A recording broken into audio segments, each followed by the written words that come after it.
Hello everyone and welcome back to Let's Play Resident Evil 3 Nemesis. In the last part, we got into Raccoon Park, and now we found a log cabin that had stuff in it.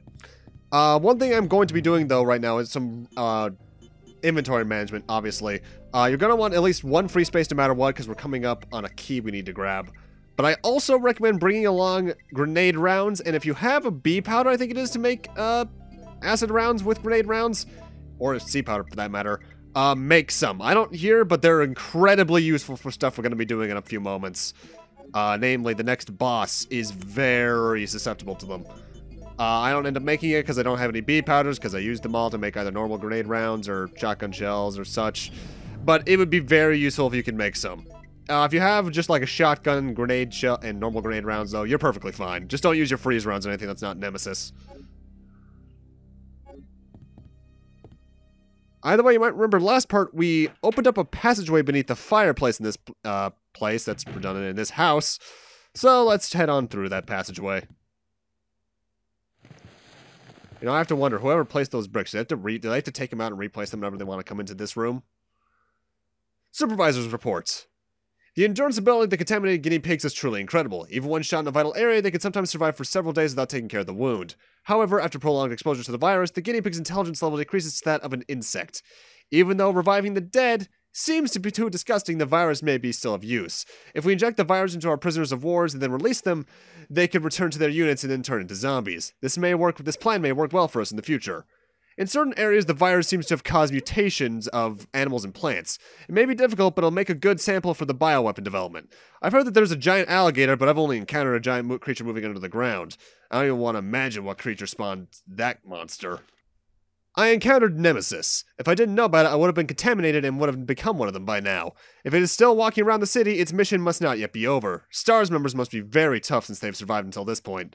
However, they cannot hold up forever. I'll show you, whoever wrote this. Even though there's only really one person around who probably could have written that. Very important thing, by the way, there are some grenade rounds in this room, so now I have a lot of them. I think, not counting gunpowders, that the most ammo you find in the game, individual unit-wise, is grenade rounds. Facts from HQ. Attention, the Raccoon City project has been abandoned. Our political maneuvering in the Senate to delay their plans are now futile. All supervisors should evacuate immediately. The U.S. Army is going to execute their plan tomorrow morning. The city will be obliterated at daybreak for sure. That sounds bad. Huh. Well. You can obviously see the sparkly thing, but I'm just checking to make sure I'm not missing anything else. Because I always think there's more in this room than there should be. Or there's less in this room. One of the two. I think there should be more items, but there's not. There we go. But we at least get the park key, which we need to progress. That's actually, I think, the key we need to unlock that door that we saw last part where the magnum bolts were.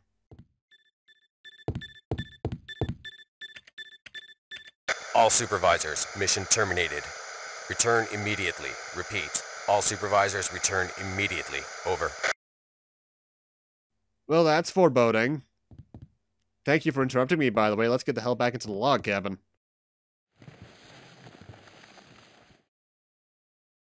I'm quite impressed you've managed to stay alive up until now.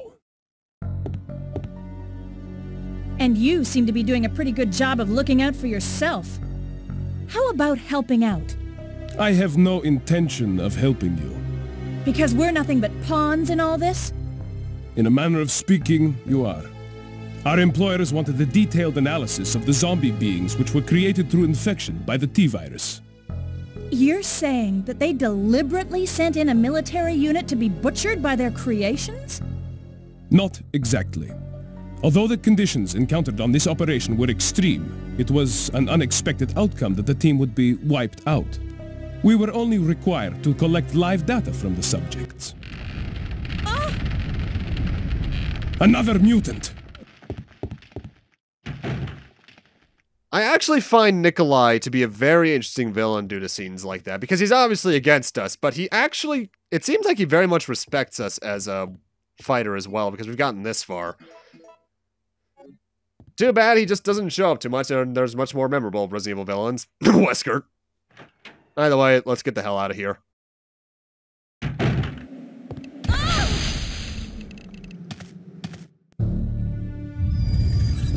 What's going on? Whoa!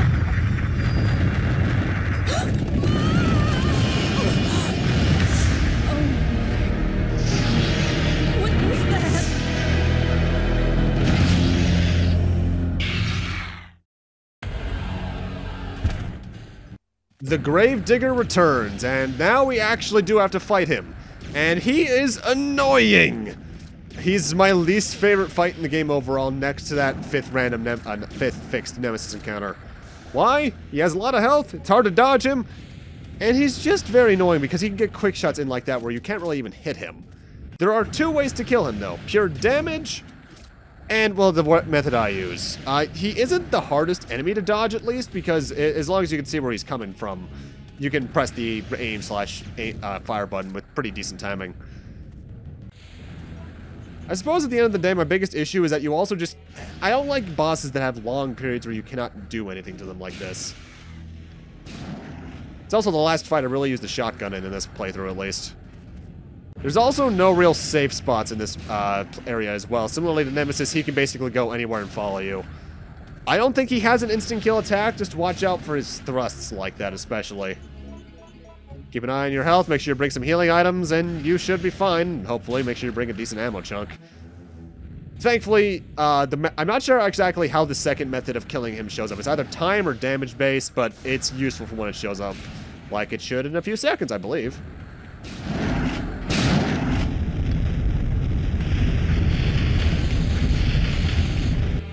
Those lamps are now very shaky. Similarly to the valves back where we got the oil additive, we can shoot them and they'll now fall into that water. And as most people who took science class know, water plus electricity equals zappity zoop.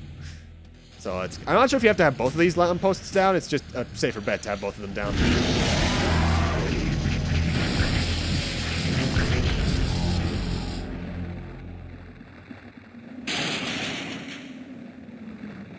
And that's the end of the Gravedigger. I don't like that fight. At all. But we can now leave it at least. Yeah, let's climb on up. Also, I'd like to note how far we fell down. Actually, no, what just happened? We climbed up to climb down to the sewer. What? Okay, that doesn't make much sense. My initial idea is that they probably wanted you to climb out into, like, the park area or the area right before the graveyard, but that was weird. They probably realized, oh, wait, we're too far away. Crap, but they forgot to change the cutscene. And now we're back in the fountain, and as you can probably tell, I'm very low on health. Thankfully, I didn't grab those 3 green herbs that were here earlier.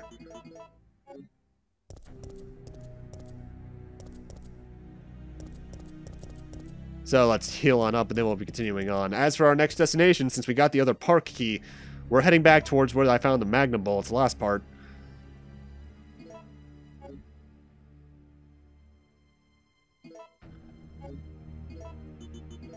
Also, very intimidating musical track going on in this area. Mind you, as I said before, Resident Evil 3, even though I don't think the soundtrack's as memorable, does do a good job at sounding intimidating as a horror game. In fact, honestly, looking at it overall, I think 3 out of the original PlayStation trilogy is the best horror game. Not saying too much because it's still not that scary aside from the occasional really dumb jump scare, but it does a better job at the general horror ideas. 1 did a good amount of those too, considering it was basically a remake of Sweet Home, but 3 I think does the best job of it, rather. Overall, probably best Resident Evil horror game, though. I'm gonna say that original alpha that we saw of Resident Evil 4 with the hook guy. But didn't that get like a fan remake or something? I'd really like to see that reconstructed, because that looked very interesting. Either way, let's use the park key. I said, let's use the park key. Oh, wait, I have to actually investigate. And with that, we're now moving on to the last major area of the game. So let's go on ahead and see what's going on for us. Isn't that a reused door model from the substation? I think it is. Well, now I'm getting Resident Evil 4 flashbacks.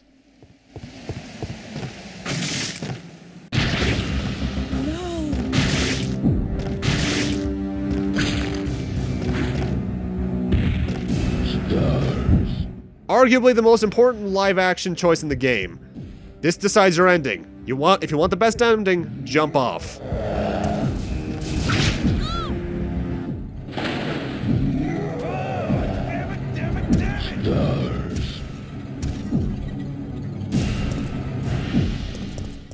You can still beat the game if you push him off, but you won't be getting the best ending. Things will progress completely differently.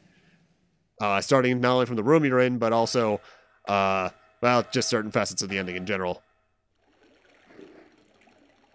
And welcome to the, I think it's just called the Dead Laboratory, which, kind of weird that they'd have an umbrella lab right next to a goddamn park.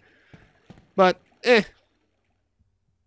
This, like with the previous few areas, as Resident Evil tradition has it at this point, is not a very long area. We're only here for the rest of this part and all of next. But it has a pretty annoying puzzle in it. Security manual. Security of the plant. Since this plant is a facility under the disguise of a deserted factory, civilians will sometimes enter. If this should occur, do not hesitate to shoot them. If they choose to surrender, arrest them and then transfer them to a laboratory as new guinea pigs. You will be rewarded. Maintenance of the device. This entire plant is controlled by an epidemic prevention system. When contamination is detected in the treatment room or decomposed specimen pool, the plant will automatically be locked down for isolation. In that case, you must follow the manual to unlock it. If the contamination is over the limit, the whole system will automatically lock down. Then you must remain in the plant and wait subsequent orders. Those who leave the facility without permission will suffer extreme consequences. God damn, Umbrella, you are evil. Umbrella really is actually, as Chris Redfield would say to a certain character in 5, comic book villain evil. It's honestly pretty stupid. In terms of what your inventory should be at this point, I'm doing this just because it's what I have the most ammo for, but you can really bring anything. Freeze rounds are recommended because, since, as we saw, Nemesis walked in here, he is somewhere. But overall, that's about all you need. Healing item. Magnum at this point is what I'm going to start bringing in as my main weapon because I have 30 bullets for it. But you can really do anything as long as you have the ammo at this point. Which, mind you, is a major part of Resident Evil in general. Your major thing is you get to choose your loadout, puzzles aside. Also grab the water supply, you need that. But overall, it's very much up to you. 2 is probably the most generic in that case, honestly, because most players will be playing it the exact same way. As will 1, actually. In fact, 3 is probably the most choice-ridden game in the series. Either way, we're coming up on the bane of many people's existence, their least favorite puzzle in the game. Also, there can sometimes be some gunpowders in here. They're in another area for me, though. Ultraviolet rays are applied to the water. There's a tiny slot where a plastic cartridge will fit. Keep that in mind for later. Water pollution alert, blah, blah, blah. To maintain safety, lock will not be released until a manual check has been performed, so we need to do that manual check. A device to check water quality. Water sample is required. Alright, let's use it.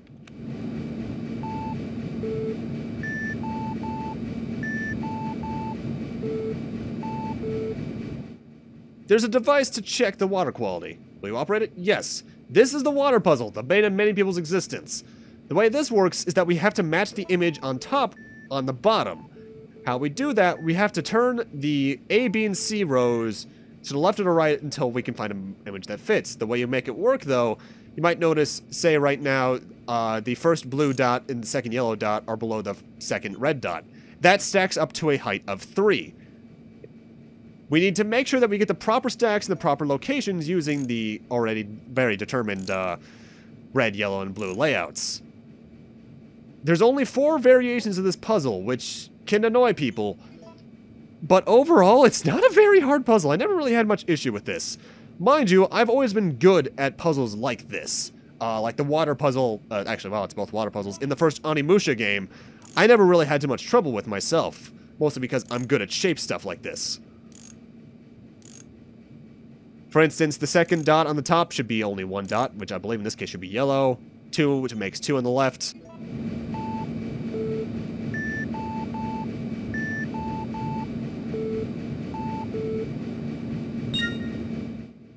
Water quality check has passed safety level. Obviously, you don't need to actually have, say, a dot on the bottom be on the bottom row. It can be on the top or the middle. It's very fun for me, honestly. And if you want to make it easier on yourself, just get like a notepad and draw down what you think would happen. Or not what you think would happen, what it looks like would happen to try and match it up.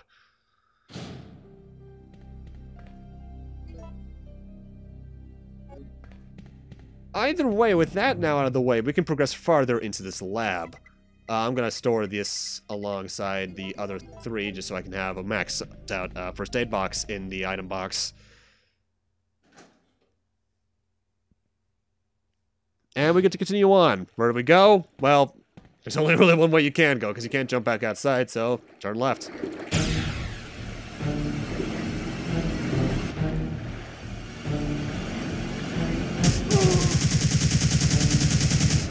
Rescuing you is becoming a full-time job. Thanks, Carlos. I owe you. Listen closely, Jill. They're going to launch a missile directly into the city as soon as day breaks. At dawn? But that's only... I know. We don't have much time left. We have to split up and find a way out of here. And hey, watch out for that traitor Nikolai.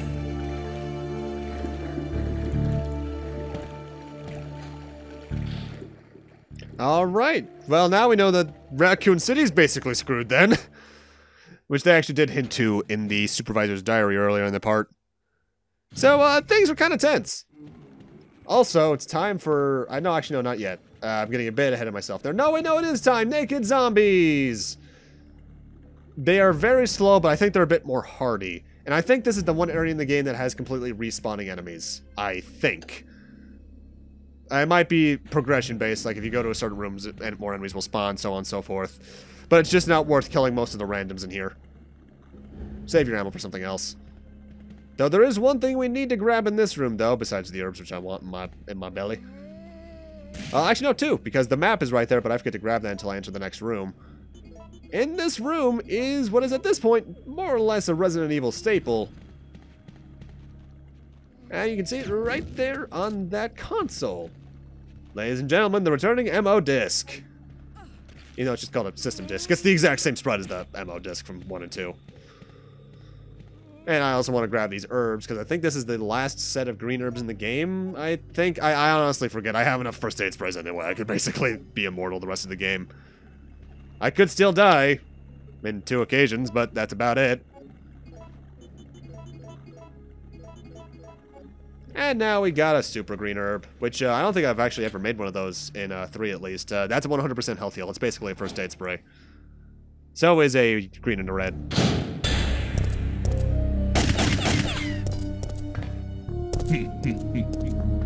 Nikolai?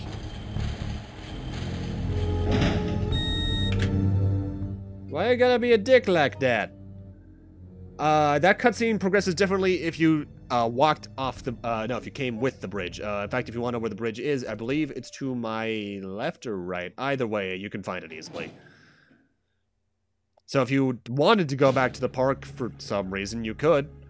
And now let's grab the map so we can see how big the dead factory is. Dead lab. Dead factory, not dead lab. My apologies for that earlier. But now when re-entering this hallway, we're going to encounter an enemy I swear we could have encountered earlier. The Brain Sucker. They're barely different than Drain Deimoses. In fact, I very often get them confused. And now, here's the last gunpowders in the game. 3 reds and 3 yellows. Needless to say, I'm going to be making some Magnum ammo in here.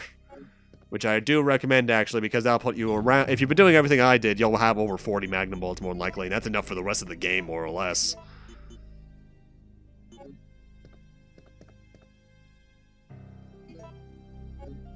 It is worth considering making some more freeze rounds out of these. In fact, I think I do make a few more freeze rounds. I honestly forget at this point, honestly. That was redundant.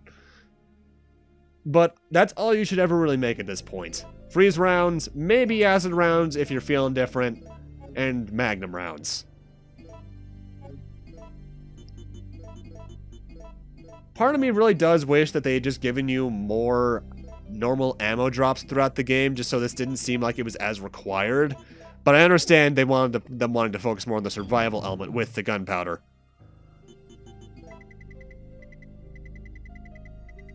Where are you, reloading tool? There you are. And presto, a shitload of Magnum ammo. Feels good. And now I'm playing with power. But we do want to grab something in here. The facility key. This has 2 uses, only one of which is required, though. At least it should be, if I recall. Manager's Diary. April 25th. Today is my 30th birthday. I was transferred to this facility today. I'm very happy because the work environment is very different from life in the university. The 14th. The disposal system has been completed. Using a special kind of gas, it can decompose the cells of the guinea pigs. We have to try this out before beginning practical usage of the system since it's not 100% stable yet. The 20th. While I was checking the treatment room, the door shut and I was locked inside. I couldn't get out for an hour. I guess even if you have the key card, it's useless when you're locked inside. The 7th. The guinea pigs we have to dispose of are increasing. The system is not working smoothly. The laboratory staff don't listen to my opinions, and I'm getting extremely frustrated. July 16th. We can't dispose of all the bodies, and the quality of the liquid medicine is not good enough either. July 29th. Though the function of the system decreases, the number of the bodies we have to dispose of doesn't. The infection level has increased, and the antibodies we are using is no match for the new mutation of the virus. Some of the workers have been infected with the disease. I've continued to work, but I always keep a gun with me. I must remember to save one bullet for me. I want to weep. I don't want to die here. I imagine I'll lose my mind if I imagine how painful the death will be. A lot of people killing themselves in these diaries. Which, you know, in this kind of situation I can understand due to the whole hopelessness that a lot of these people probably were suffering, but good lord. And welcome to the Steam puzzle, because every game needs a Steam puzzle, more or less. This is a pretty intimidating puzzle to look at, but the solution is pretty simple. The only switch you can press, you press those two in that order, go back to the original one you pressed, then you go around to the other side, do the exact same thing, circle around. There's also two, I think those are the last two red herbs in the game, actually, in this room. So if you want tripled HP, you could get that if you have any more green herbs left. Or are those blue? I honestly can't tell. Actually, those might be blue. My window is kind of small, so I can't quite see. At least not in fine detail. This controls the power for the safety system. It's set standby mode. When we push the switch, yep. And with that, power has been supplied to the safety system. Now we can open a door that we partially unlocked due to the water puzzle.